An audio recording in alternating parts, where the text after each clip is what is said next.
Hello my dear friends, good evening to all of you. कैसे हो आप लोग? आई होप, मैं कोशिश करता हूँ कि आप लोग सब अच्छे होंगे और मैं भी ठीक हूँ। थोड़ी सी तबीयत खराब होने की वजह से मेरी आवाज़ आपके सामने अच्छी नहीं जा पा रही होगी, इसलिए मैं इसे क्षमा मांगता हूँ। लेकिन मैं आपकी तैयारी में पीछे नहीं हट सकता। मैं हरगिज खड़ा रहूंगा यहाँ पर। मुसीबतों तो आएगी, आने को इसे किसने रोका है? हमारे हाथों की बात नहीं है कि मैं इसे रोक सकता हूँ। तो आज की क्लास के बारे में बतलाने वाला हूँ। आपको पता भी चल गया होगा कि आज की थंबनेल आपके क्या लगा हुआ है, किसके बारे में चर्चा करने वाले हैं, आपको ये पता चल गया होगा। लेकिन मैं आपसे यह रिक्वेस्ट करता हूँ कि अगर आपका बचपना एक गरीब परिवार में निकल गई है, एक गरीब परिवार में हुई है, ये कोई गलत बात नहीं है। लेकिन आपके माँ बाप का जिंदगी गरीब परिवार में नहीं गुजरना चाहिए। ये आपको तय करना है कि हम किस प्रकार से संघर्ष करें, किस प्रकार से मेहनत करें ताकि मेरी माँ बाप की जिंदगी एक गरीब परिवार में ना गुजरे। मैं ये आपसे रिक्वेस्ट करता हूं और आप इस तथ्य पर बैठे हो, इस तथ्य पर खड़े हो, आप लोग अच्छी तरीके से मेहनत कर रहे होगे। ये हमें आप पर पूरा गर्व है, पूरा विश्वास है। मैं आप पर पूरा विश्वास करता हूं कि हाँ, आप लोग अपना तैयारी बहुत अच्छी ढंग से कर रहा होगा। जो कुछ भी बताया जाता होगा आप एक एक पॉइंट को नोट करते होगे और उसको समझने की प्रयत्न करते होगे। तो इस कहानी को लेट न करते हुए शुरू करता हूं।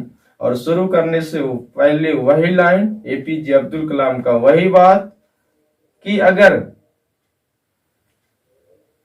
If you want to shine like a sun then first burn you like a सन।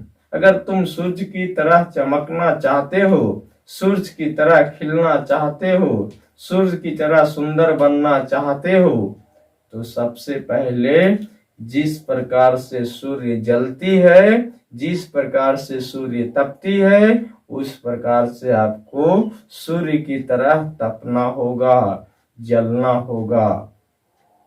जो पसीने से नहाता है, जो पानी से नहाता है, वह सिर्फ निवास को बदलता है, लेकिन जो पसीने से नहाता है वह इतिहास को बदलता है।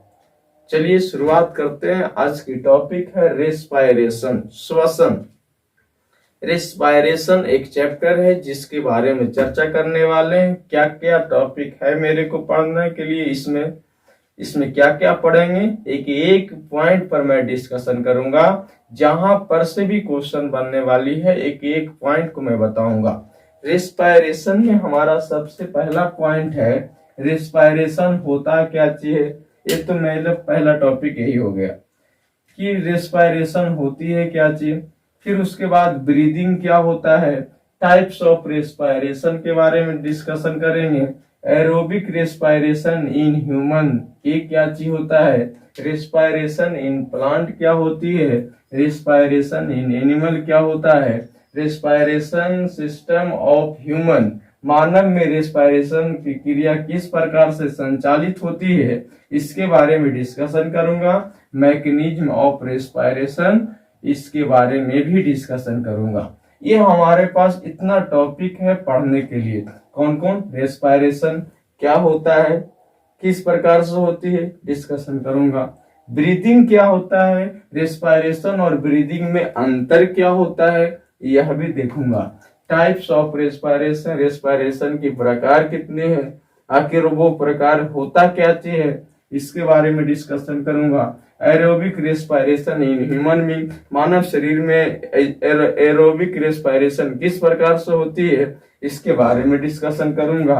रेस्पायरेशन इन प्लांट, पौधों में रेस्पायरेशन का क्रिया कैसे होता है, किस प्रकार से संचालित होती है, इसके बारे में डिस्कशन करूंगा। रेस्पायरेशन इन एनिमल, जंतुओं में या जानवरों में किस प्रकार से रेस्पायरेशन का क्रिया होता है, इसके बारे में भी डिस्कशन करूंगा। रेस्पायरेशन सिस्टम ऑफ ह्यूमन, मानव में किस प्रकार से सिस्टम रेस्पिरेशन का सिस्टम काम करता है, श्वसन तंत्र किस प्रकार से कार्य करती है, किस प्रकार से संचालित होती है, मैं इसके बारे में भी डिस्कस करूंगा। फिर उसके बाद मैकेनिज्म ऑफ रेस्पिरेशन, रेस्पिरेशन का मैकेनिज्म के बारे में भी डिस्कशन करूंगा। तो आइए हम एक एक पॉइंट को डिस्कशन की ओर ले चलते हैं। पहला नंबर पॉइंट था रेस्पिरेशन होती है क्या चीज। तो respiration the process of taking oxygen into the cell using it for energy release and then elimination the best product like CO2 and H2O is known as respiration। Respiration एक ऐसी प्रक्रिया होती है जिसमें हम ऑक्सीजन को क्या करते हैं, ग्रहण करते हैं, टेक करते हैं, ऑक्सीजन को लेते हैं और ऑक्सीजन को कहाँ प्रवेश करवाते, सेल में प्रवेश करवाते। रेस्पिरेशन एक ऐसी प्रक्रिया होती है जिसमें ऑक्सीजन को लेते हैं और उसको सेल में प्रवाहित करते हैं, सेल में प्रवेश करवाते हैं। उस दरमियान क्या होता है कि हमारे को क्या मिलता है, एनर्जी रिलीज करती है, एनर्जी मिलता है और एनर्जी मिलने के समय हमारे शरीर में जो बेस्ट प्रोडक्ट का जो एलिमिनेशन होता है, निर्माण होता है, बेस्ट प्रोडक्ट जो बनती है, जैसे में CO2 हो गया या H2O हो गया, इसको हम शरीर से क्या करते हैं, बाहर करते हैं। यानी कि रेस्पिरेशन एक ऐसी प्रक्रिया है जिसके दरमियान हम ऑक्सीजन को अपने कोशिका के अंदर प्रवाहित करते हैं और वो कोशिका के अंदर प्रवाहित होने के बाद वह एनर्जी रिलीज करने का काम करता है और उसके एनर्जी रिलीज जिस समय होती है उस दरमियान जो बेस्ट प्रोडक्ट बनते हैं, जैसे CO2 हो गया या H2 हो गया, इसको हम लोग क्या करते हैं, इलिमिनेट कर देते हैं, बाहर निकाल देते हैं। That process is known as respiration, श्वसन कहलाता है। तो आपसे पूछी जाएगी कि श्वसन के दरमियान एक और ड्यूरिंग रेस्पिरेशन, श्वसन के दरमियान, श्वसन के दौरान हम कौन सी गैस को टेक करते हैं। During respiration in which gas take out, take in which gas take in. तो याद रखना है कि रेस्पिरेशन के दरमियान हम ऑक्सीजन गैस को अंदर प्रवाहित करते हैं, अंदर प्रवेश कराते हैं। ठीक है। दूसरी नंबर पॉइंट, यहां से क्वेश्चन पूछी जाएगी कि जब यहाँ पर एनर्जी रिलीज करता है तो कौन सी प्रोडक्ट बाहर निकलता है। तो CO2 निकलती है, गैस पूछे, CO2 निकलता है और वाटर को हम इलिमिनेट करते हैं। इसी प्रोसेस को हम लोग क्या कहते हैं, श्वसन कहते हैं। ठीक है। आई होप आपको समझ में आ गया होगा श्वसन क्या होता है। तो श्वसन के दरमियान हम ऑक्सीजन को क्या करते हैं, टेक करते हैं और इस समय हमको क्या मिलती है, एनर्जी रिलीज करता है और CO2 और H2O को हम क्या कर देते, इलिमिनेट करते। That process is known as respiration. यह प्रक्रिया हमारी क्या कहलाता है, श्वसन कहलाता है। It is a very slow process, a number of enzymes helps the process of respiration. कहता है कि श्वसन जो है एक बहुत धीमी गति का प्रक्रिया है, ये बहुत स्लो डाउन का होती है, धीरे धीरे संचालित होती है, धीरे धीरे होता है। रेस्पिरेशन जो है एक स्लो गति से काम करने वाली है हमारे शरीर में, जिसके दरमियान क्या होता है तो हमारे शरीर में ना जाने कितने प्रकार के एंजाइम्स हैं, नंबर ऑफ एंजाइम्स, अनेकों प्रकार का एंजाइम्स जो है यह रेस्पिरेशन की प्रक्रिया को करने में सहयोग करता है, रेस्पिरेशन की प्रक्रिया को संचालित करने में सहयोग करती है। तो ये एक धीमी प्रकार की प्रक्रिया होती है। Respiration is a slow process in which a number of enzymes helps in the process of respiration. Respiration के प्रोसेस के दरमियान, रेस्पिरेशन की प्रक्रिया के दरमियान हमारे शरीर में ना जाने अनेकों प्रकार का एंजाइम्स जो है इसे क्या करता है, सहयोग करता है। तो आई होप, मैं कोशिश करता हूं कि सब पॉइंट आपको समझ में आई होगी। आपको इसको क्या करो, एक फटाफट से एक सुंदर सा स्क्रीनशॉट ले लीजिए, आप फिर इसके बाद इसको नोट डाउन कर लीजिएगा। आई होप, मैं कोशिश करता हूं कि आप लोगों ने स्क्रीनशॉट ले लिया होगा। अच्छा, अगला पॉइंट, पहला नंबर तो रेस्पिरेशन था जिसकी चर्चा मैंने कर दिया आपके साथ। दूसरी नंबर पॉइंट है, आप 1 मिनट जिसको लिखो तब तक, इसको लिखिए आप लोग। आई होप मैं आप लोग लिख लिए होगे, अब लिख लिए होगे इसको। तो देखिए अगला नंबर पॉइंट, आई होप मैं कोशिश करता हूं कि आप लोगों ने स्क्रीनशॉट ले लिया होगा। तो पहला नंबर प्रोसेस था क्या चीज, रेस्पिरेशन, जिसकी चर्चा मैंने कर लिया। दूसरा नंबर पॉइंट है हमारा क्या चीज, ब्रीदिंग। आखिर ब्रीदिंग क्या होता है इसको देखना है। ब्रीदिंग क्या होती है, जो देखिए रेस्पिरेशन और ब्रीदिंग में अंतर होता है, दोनों एक नहीं होती। रेस्पिरेशन में बताया क्या चीज कि हम ऑक्सीजन को प्रवेश करवाते हैं सेल में, जिस जहां पर हमको एनर्जी रिलीज करती है, जो वेस्ट मटेरियल जो बाहर बनता है वहां पर CO2 और H2O उसको एलिमिनेट करते हैं। डेट प्रोसेस को हम क्या कहते हैं, रेस्पिरेशन कहता हूं, ये बताया। फिर उसके बाद हमारे पास है ब्रीदिंग, कि breathing the process of taking O2 rich air in the lungs and giving out CO2 rich air is known as breathing. कहता है कि ब्रीदिंग एक ऐसी प्रोसेस होता है जिसके दरमियान हम O2 को शरीर में प्रवेश करवाते हैं, लंग्स के थ्रू करते हैं। यहाँ याद रखना है, लंग्स के थ्रू जब प्रवेश करवाते हैं और इसके दरमियान जो हम CO2 गैस को बाहर निकालता हूं, इस प्रोसेस को हम लोग क्या कहते हैं, इस प्रोसेस को हम लोग ब्रीदिंग कहते हैं। लेकिन वह क्या था कि ऑक्सीजन को तो सेल में प्रवेश करवाते थे, एनर्जी रिलीज करती थी, और जो वेस्ट प्रोडक्ट बनता था CO2 वाटर, उसको एलिमिनेट करता था। That process is known as respiration. दोनों सेम लगती है। इसको O2 को जब हम भारी मात्रा में प्रवेश करवाते हैं इनटू लंग्स, लंग्स में प्रवेश करवाते हैं, और जो यहाँ से हम CO2 गैस को बाहर निकालता हूं, that process is known as breathing. यह प्रक्रिया ब्रीदिंग कहलाती है। Breathing process include 2 step. Breathing process को हम 2 स्टेप में देखते हैं। एक स्टेप है हमारा, 2 स्टेप में देखते हैं। पहला स्टेप है हमारा इनहेलेशन, इनहेलेशन और एक्सहेलेशन। पहला नंबर प्रोसेस इनहेलेशन, दूसरा नंबर प्रोसेस है एक्सहेलेशन। इनहेलेशन और एक्सहेलेशन, इन का मतलब सिंपल समझ लेना, IN का मतलब होता है, इन का मतलब प्रवेश करवाना, इन का मतलब अंदर, और एक्स मीन्स बाहर। ये हो गया आउट, एक्स मीन्स आउट और इन मीन्स अंदर। इन मीन्स अंदर, इन कर दीजिए, और एक्स का मतलब बाहर हो गया। यानी कि इन मीन्स जो पर इनहेलेशन, यानी कि इनहेलेशन के दरमियान हम जब एयर को प्रवेश करवाते हैं, that process is known as inhalation. लेकिन जब हम किसी भी हवा को अपने शरीर से बाहर करता हूं, that process is known as exhalation. दोनों समान लगती है बाबू।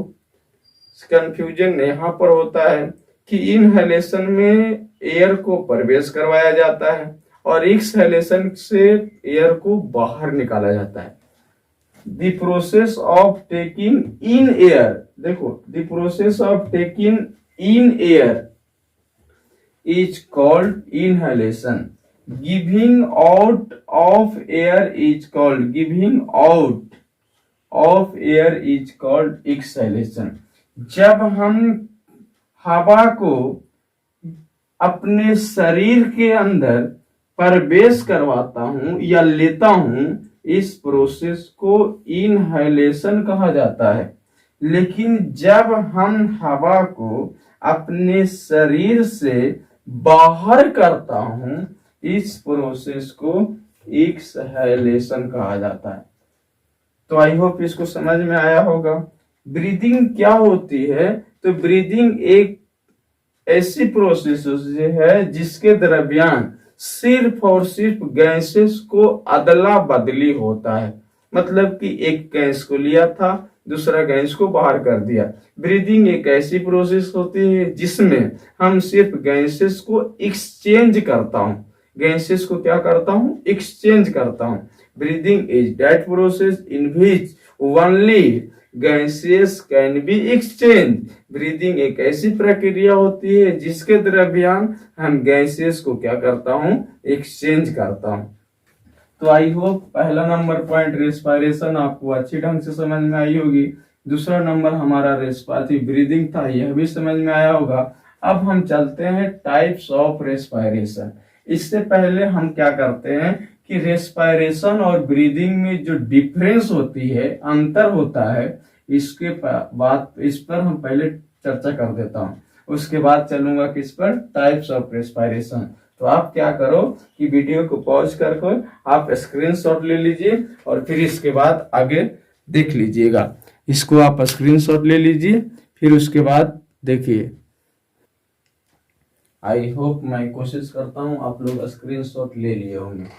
अगला नंबर टॉपिक था, इस पर जब रेस्पिरेशन की चर्चा किया और उसके बाद ब्रीदिंग का चर्चा किया, तो अब इसमें प्रश्न होती है हमारा कि आखिर ये दोनों में डिफरेंसेस क्या होता है।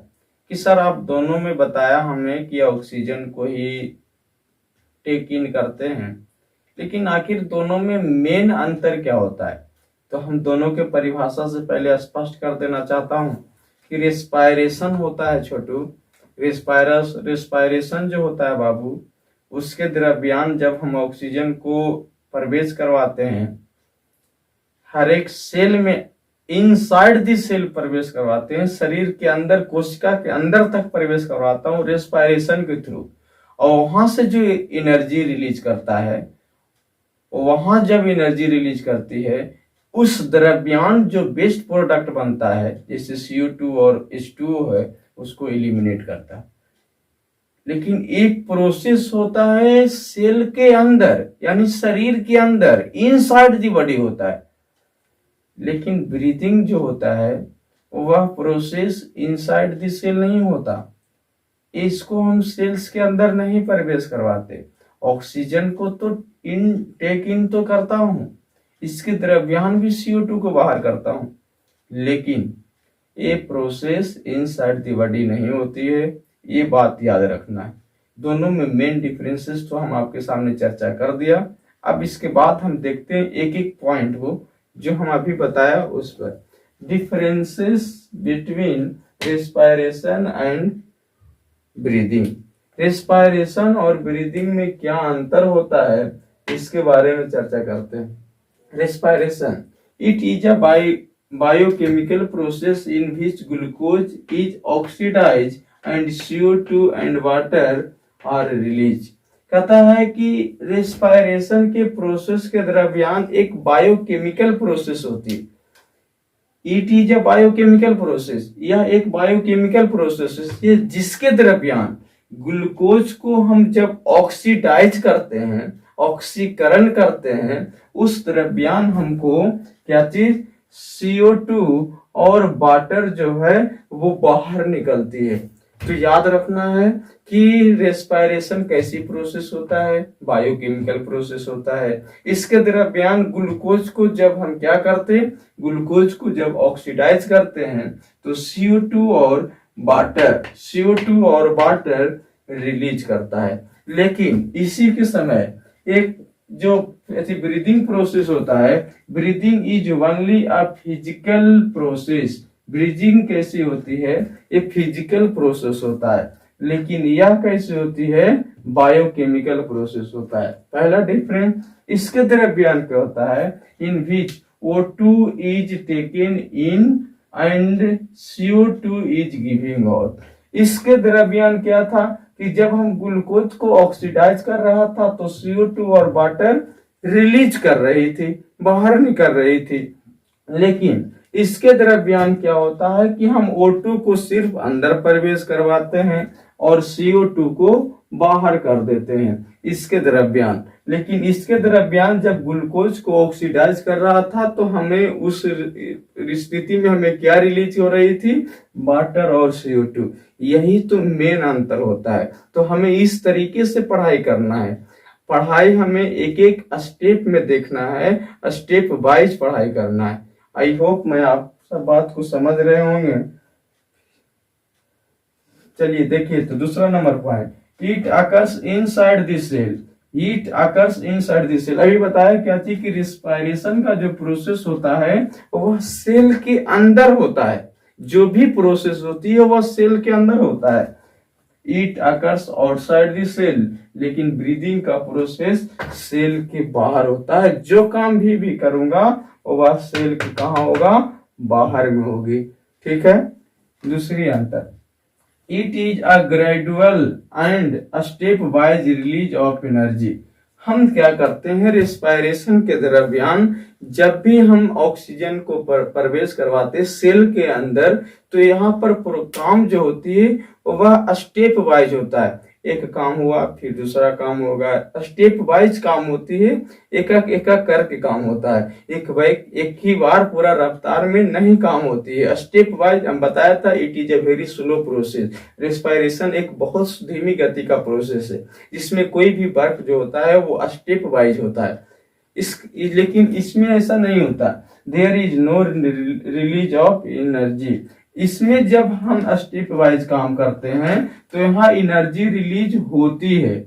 यहाँ पर एनर्जी रेस्पायरेशन के दरमियान एनर्जी रिलीज करता है, लेकिन इसके दरमियान कोई भी एनर्जी रिलीज नहीं करता। There is no release of energy, यहाँ पर कोई भी एनर्जी रिलीज नहीं होता। Enzymes are involved in this process. हम बताया था परिभाषा के समय में ही कि उस समय जो है हमारे पास ना जाने सेल्स के अंदर कितने प्रकार का एंजाइम्स होते हैं जो सहयोग करता है रेस्पायरेशन की प्रोसेस को। रेस्पायरेशन के प्रोसेस के दरमियान एंजाइम्स जो है वह भी पार्टिसिपेट करता, लेकिन इस प्रोसेस के दरमियान एंजाइम्स पार्टिसिपेट इन्वॉल्व्ड नहीं करता। ये था मेन डिफरेंस किसके बीच में, रेस्पायरेशन और ब्रीदिंग के बीच में। रेस्पायरेशन और ब्रीदिंग के बीच में क्या अंतर था, इसका डिस्कशन मैंने कर लिया। आई होप आपको समझ में आई होगी। आप इसको स्क्रीनशॉट लीजिए।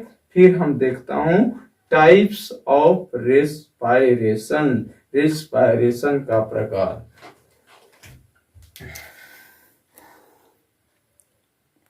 आई होप, मैं कोशिश करता हूं आप लोगों ने स्क्रीनशॉट ले लिया होगा। चलिए अब हमको डिस्कशन करना है टाइप्स ऑफ रेस्पायरेशन, रेस्पायरेशन के प्रकार। रेस्पायरेशन के मुख्यतः दो रूप में बांटता हूं।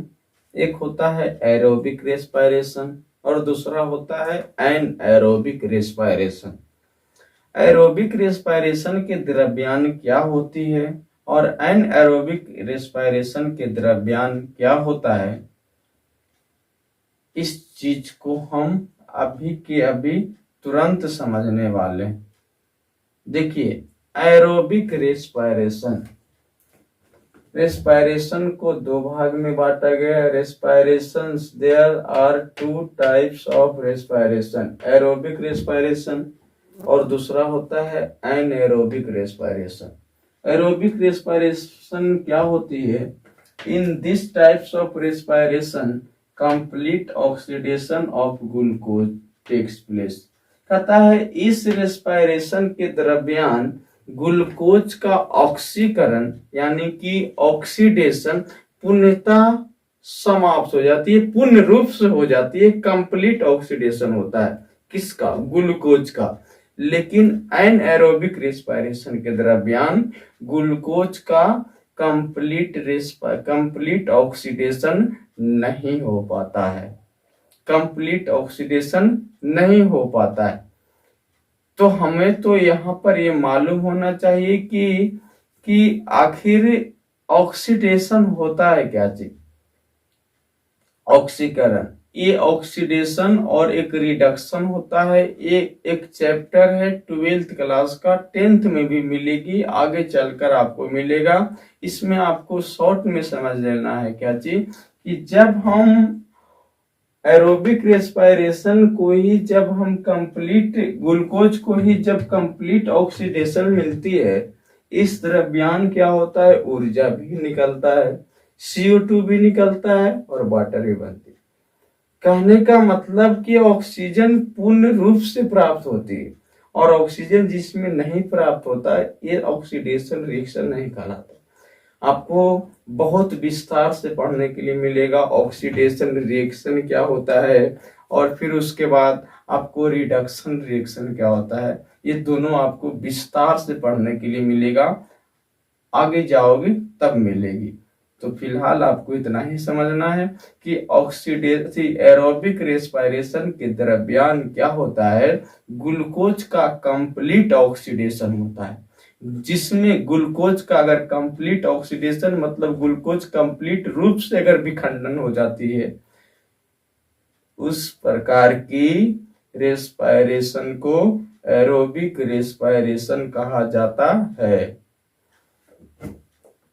इस दरमियान ग्लूकोज को जब ऑक्सीडेशन कंप्लीट ऑक्सीडेशन मिलती है, इस दरमियान CO2 H2O and energy is release. अभी बताया क्या थी कि इस दरमियान क्या होता है, CO2 H2O और एनर्जी निकलती है। कंप्लीट ऑक्सीडेशन ग्लूकोज का जब हो जाता है, इस प्रकार के रेस्पिरेशन को हम एरोबिक रेस्पिरेशन कहता हूं। जब कंप्लीट हो ही जाएगा, इस दरमियान हमें CO2 और H2O और एनर्जी रिलीज करेगी। अभी हम रिएक्शन दिखाऊंगा। Aerobic respiration takes place in the presence of oxygen. Oxidation का मतलब अभी हम समझाया था क्या चीज कि वैसी रिएक्शन, एक लाइन में समझ लेना, वैसी रिएक्शन जिसको हम ऑक्सीजन की उपस्थिति में करवाते हैं, ऑक्सीजन के प्रेजेंस में करवाता हूं, that reaction is called oxidation reaction. ऑक्सीकरण अभिक्रिया कहलाता है। तो ऑक्सीडेशन कहने का मतलब बताया कि एरोबिक रेस्पिरेशन के दरमियान, एरोबिक रेस्पिरेशन के दरमियान हम ऑक्सीजन की उपस्थिति में ग्लूकोज का जब रिएक्शन करवाते हैं, तो हमें एक कंप्लीट ऑक्सीडेशन मिलता है और उसके दरमियान CO2, वाटर और एनर्जी की प्राप्ति होती है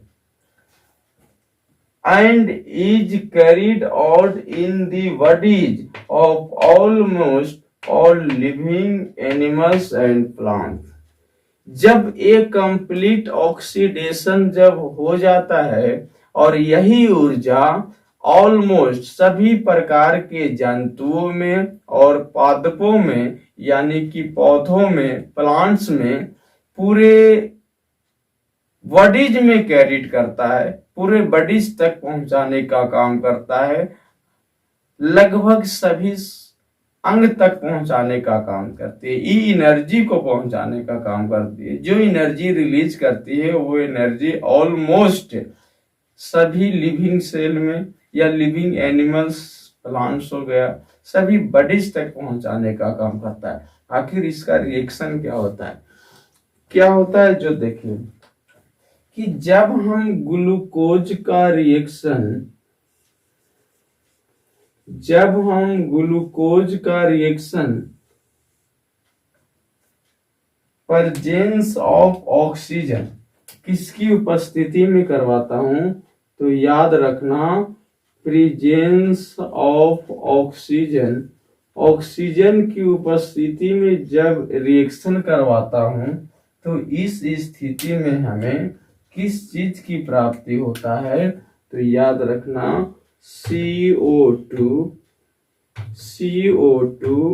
वाटर और एनर्जी रिलीज करती है, एनर्जी रिलीज करता है।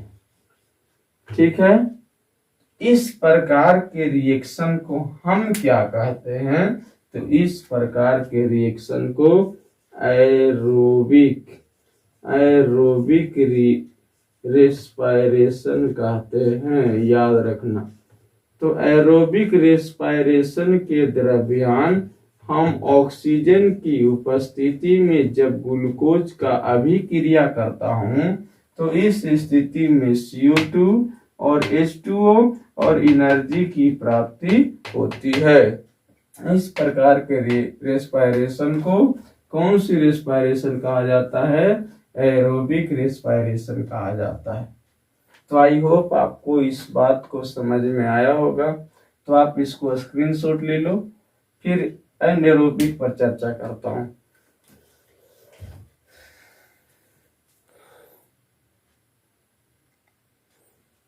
आई होप, मैं कोशिश करता हूं आप लोग स्क्रीनशॉट ले लिया हो। दूसरा नंबर है एनाएरोबिक रेस्पिरेशन।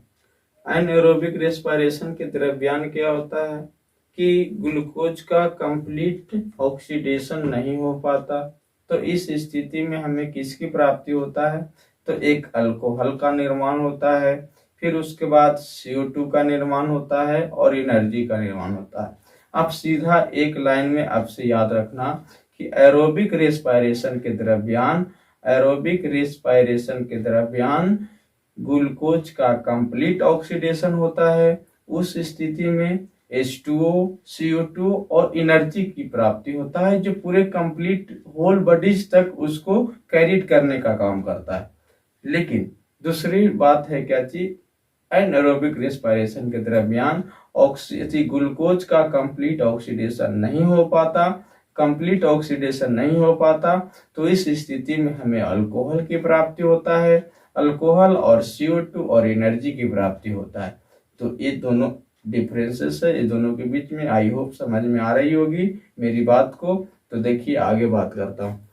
एरोबिक रेस्पिरेशन के बाद है एनाएरोबिक रेस्पिरेशन। एनाएरोबिक रेस्पिरेशन क्या होता है? In this respiration there is incomplete oxidation of glucose, CO2, ethyl alcohol and energy are the end product. कहता है कि इस रेस्पिरेशन के दरमियान, यानी कि इस रेस्पिरेशन मतलब कौन? एनाएरोबिक रेस्पिरेशन के दरमियान ग्लूकोज का कंप्लीट ऑक्सीडेशन नहीं हो पाता, इनकम्प्लीट ऑक्सीडेशन होता है।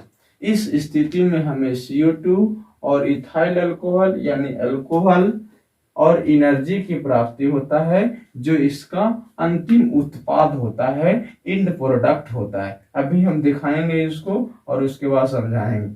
फिर उसके बाद yeast and some bacteria show anaerobic respiration. Yeast जो है, ईस्ट और कुछ ऐसे बैक्टीरिया होते हैं हमारे पास जो हमें क्या दिखाता है? एनाएरोबिक रेस्पिरेशन दिखाता है। तो आपसे डायरेक्ट प्रश्न पूछेगी कि बैक्टीरिया किस प्रकार का रेस्पिरेशन को शो करता है, तो उस स्थिति में आपको एनाएरोबिक रेस्पिरेशन बताना है। ईस्ट में किस प्रकार का रेस्पिरेशन होता है? एनाएरोबिक रेस्पिरेशन होता है। कौन कौन? एक ईस्ट हो गई, और दूसरा कुछ ऐसे बैक्टीरिया होते हैं, लगभग में सभी बैक्टीरिया जो होते हैं वो कैसा रेस्पिरेशन शो करता है? एनाएरोबिक रेस्पिरेशन को दिखाता है। तो ये पॉइंट भी आपको समझ में आया होगा।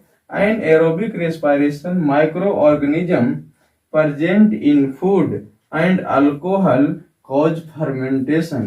किण्वन, यानी कहता है कि एनाएरोबिक रेस्पिरेशन के दरमियान जितने भी माइक्रो ऑर्गेनिज्म होते हैं, इसके फूड में यानी भोजन में, इसके फूड और इसके भोजन में एंड अल्कोहल कॉज फर्मेंटेशन, यानी कि माइक्रो ऑर्गेनिज्म के फूड में मौजूद कौन सा रेस्पिरेशन होता है? एनाएरोबिक रेस्पिरेशन।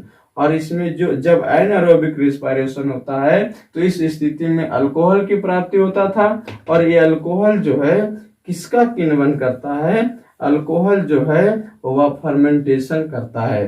फर्मेंटेशन का मेन कारण क्या है? ये अल्कोहल है। तो आपसे पूछेगा कि माइक्रो ऑर्गेनिज्म में इन माइक्रो ऑर्गेनिज्म